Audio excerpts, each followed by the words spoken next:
Part 3.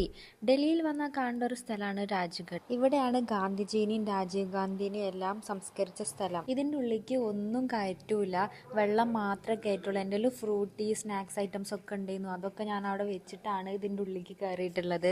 ആദ്യം തന്നെ കയറിയത് ഗാന്ധിജിയെ സംസ്കരിച്ച സ്ഥലം കാണാൻ വേണ്ടിയിട്ടാണ്. ഇതിൻ്റെ മുന്നിൽ തന്നെ ഇതാക്കുന്ന കുറേ കോട്ട്സ് ഒക്കെ എഴുതിയിട്ടുണ്ട്. അപ്പോൾ അതൊക്കെ വായിച്ച് ഞങ്ങൾ ഇങ്ങനെ പോയി. അപ്പം നമ്മൾ ചെരുപ്പാണെങ്കിൽ ഇതാക്കണ ഈ ഷെൽഫിൽ വെക്കണം, എന്നാലും നമുക്ക് ഉള്ളിലേക്ക് കയറാൻ പറ്റുള്ളൂ. അതൊക്കെ വെച്ച് കയറി നമ്മൾ ഇതിൻ്റെ ഉള്ളിലൂടെ പോയി ഗാന്ധിജിനെ ഇതാക്കണ് ആ ഒരു സ്ക്വയറിലാണ് സംസ്കരിച്ചിട്ടുള്ളത്. നല്ല ചൂടാണ്, ഉച്ചയ്ക്കാണ് പോകുന്നത്. നമ്മളെ കാലൊക്കെ പൊള്ളിയെന്നു കേട്ടോ. ഇവിടെ ഓരോ ആൾക്കാരെ സംസ്കരിച്ചതിനും ഓരോ പേര് കൊടുത്തിട്ടുണ്ട്. കിസാൻ ഘട്ട്, രാജ്ഘട്ട്, വീർഭൂമി. അതിൽ രാജ്ഘട്ടിലാണ് നമ്മുടെ ഗാന്ധിജീനെ സംസ്കരിച്ചിട്ടുള്ളത്.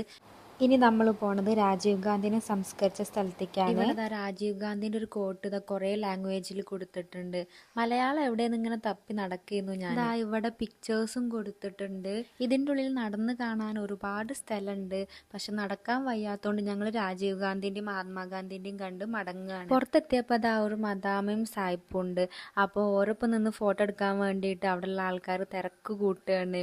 അല്ലെങ്കിലും എവിടെ വരെ കണ്ടാലും ഫോട്ടോ എടുക്കാൻ നമ്മൾ ഉണ്ടാവൂലേ. അതങ്ങനെ. അപ്പോൾ ഡൽഹിയിലെ അടുത്ത വിശേഷമായിട്ട് അടുത്ത വീഡിയോയിൽ.